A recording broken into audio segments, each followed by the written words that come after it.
नमस्कार। आज हम काल पुरुष कुंडली क्या है, किसे कहते हैं, इसका क्या महत्व है, मेडिकल एस्ट्रोलॉजी में, कुंडली एनालिसिस में इसके बारे में जानेंगे। ये जो आप स्क्रीन पर देख रहे हैं ये काल पुरुष की पत्रिका है। ये मेष लग्न से बनती है। काल पुरुष मतलब शिव या विष्णु को मान सकते हैं। ये पहला भाव से आखिरी भाव तक काल पुरुष के अंगों को दर्शाया गया है। पहला भाव मेष राशि से सिर और सिर का अंदरूनी हिस्सा का विचार किया जाता है। दूसरा भाव वृषभ राशि से मुख का, गले का विचार किया जाता है। तीसरा भाव मिथुन राशि से भुजाओं का, लंस का विचार किया जाता है। चतुर्थ भाव कर्क राशि से छाती का विचार किया जाता है। पंचम भाव हाथ का और पीठ की ऊपरी हिस्से का विचार किया जाता है, सिंह राशि से। सिक्स्थ भाव कन्या राशि से डाइजेस्टिव सिस्टम, बड़ी आंत, नाभि का ऊपरी हिस्से का विचार किया जाता है। सेवेंथ भाव तुला राशि से किडनी, नाभि का नीचे का स्थान। एथ हाउस वृश्चिक राशि, रिप्रोडक्टिव ऑर्गन्स। नाइन्थ हाउस धनु राशि, थाइस, हिप्स। दसम भाव मकर राशि, घुटने और जॉइंट्स को जान सकते हैं। 11th हाउस कुंभ राशि से घुटने से नीचे टखनों का विचार किया जाता है। 12th हाउस मीन राशि पांव को रिप्रेजेंट करता है। मेडिकल एस्ट्रोलॉजी में इसकी आवश्यकता पड़ती है। किसी की बीमारी के बारे में जानना हो, कौन सा बीमारी जातक को हो सकता है, इसके बारे में जानने के लिए पत्रिका में इन राशियों की स्थिति को देखना होता है। और भी बहुत सारे फैक्टर्स होते हैं जो डीपली एनालाइज किया जाता है। कुंडली एनालिसिस में कोई भी प्रश्न पूछा जाता है तो उसके लिए आपकी कुंडली के साथ साथ काल पुरुष की पत्रिका को भी ध्यान में रखा जाता है। पहले भाव से हम व्यक्ति के व्यक्तित्व को जान सकते हैं, हेल्थ के बारे में जान सकते हैं, नेचर के बारे में जान सकते हैं। दूसरे भाव से कुटुंब का विचार किया जाता है, दादा दादी का, पैतृक संपत्ति का, धन का और वाणी का स्थान है। तीसरा भाव छोटी यात्राएं, हॉबीज, पड़ोसी, भाई बहन, इनका विचार किया जाता है। चतुर्थ भाव से सुख समृद्धि, माता का सुख, माता का विचार किया जाता है। पंचम भाव से विद्या, मंत्रणा शक्ति और फाइन आर्ट्स, गेम्स, संतान के बारे में, इन विषयों के बारे में जान सकते हैं।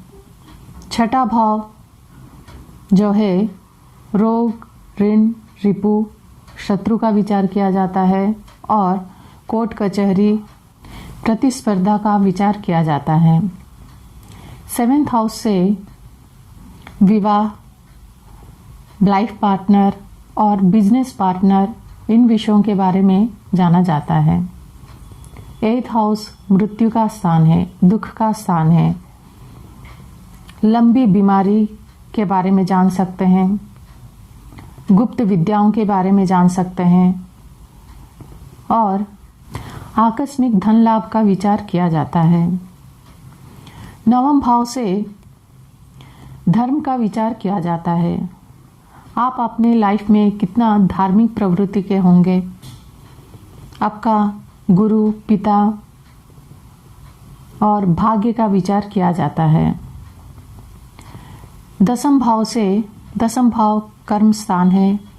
आपका कार्यस्थल और नेम एंड फेम के बारे में जान सकते हैं। सरकार से कितना लाभ होगा इसके बारे में भी जान सकते हैं। 11वां भाव प्रॉफिट, सभी प्रकार का लाभ को दर्शाता है। 12वां भाव व्यय स्थान है, लग्न का व्यय, हॉस्पिटलाइजेशन, और ये मोक्ष का स्थान भी है। इन भावों से जुड़े कोई भी सवाल मन में आए या कोई सवाल पूछे तो लग्न पत्रिका के साथ साथ काल पुरुष की पत्रिका को भी ध्यान में रख के प्रिडिक्शन करनी चाहिए।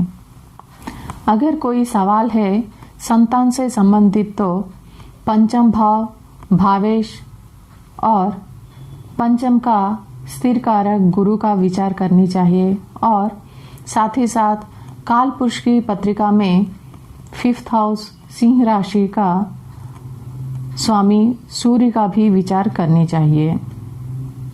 अगर ऋण का विचार करना है तो 6th भाव और 6th हाउस का लॉर्ड स्थिर कारक मंगल, और काल पुरुष की पत्रिका में 6th हाउस में कन्या राशि आती है।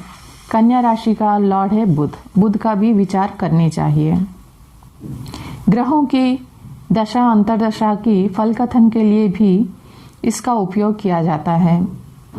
ग्रह काल पुरुष की पत्रिका में कौन से भाव के स्वामी हैं उस भाव से संबंधित भी रिजल्ट करेगा। अगर लग्न पत्रिका में आपकी पहले भाव में अगर बुध स्थित है तो कर्क राशि में, तो पहला भाव का रिजल्ट करेगा और कर्क राशि का, और आपकी पत्रिका में जिस स्थान का स्वामी है उस भाव से संबंधित भी रिजल्ट करेगा। साथ ही साथ काल पुरुष की पत्रिका में बुध 3rd हाउस और 6th हाउस का स्वामी है, उसका भी रिजल्ट करेगा। और ग्रहों के बलाबल को देखने के लिए भी काल पुरुष की पत्रिका को देखना होता है। काल पुरुष की पत्रिका में पहले भाव में मेष राशि पड़ती है।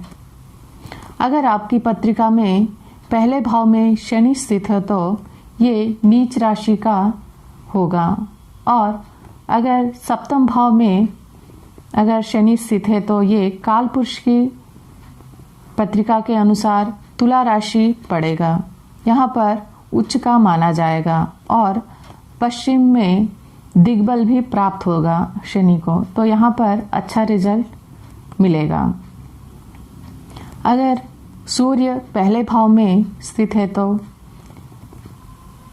काल पुरुष की पत्रिका के अनुसार ये मेष राशि में स्थित है, तो ये उच्च का माना जाएगा।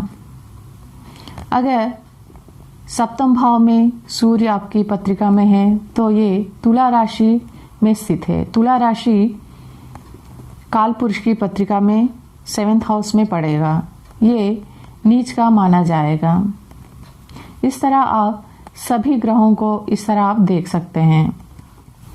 आपका ये सवाल हो सकता है कि तुला लग्न में सूर्य स्थित हो तो इसका क्या रिजल्ट आएगा।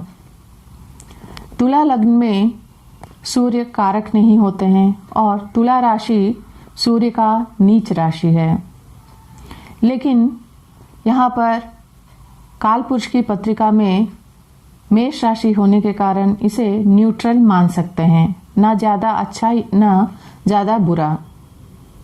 अगर किसी का मेष लग्न है, लग्न में सूर्य स्थित है, तो ये दोनों तरफ से उच्च का माना जाएगा, बलि माना जाएगा। इस तरह आप देख सकते हैं सभी ग्रहों का स्थिति। प्रत्येक ग्रहों की उच्च नीच राशियां जानने के लिए इस पर मेरा एक वीडियो है, आप प्लेलिस्ट में जाके देख सकते हैं। उम्मीद है कि ये जानकारी अच्छी लगी होगी।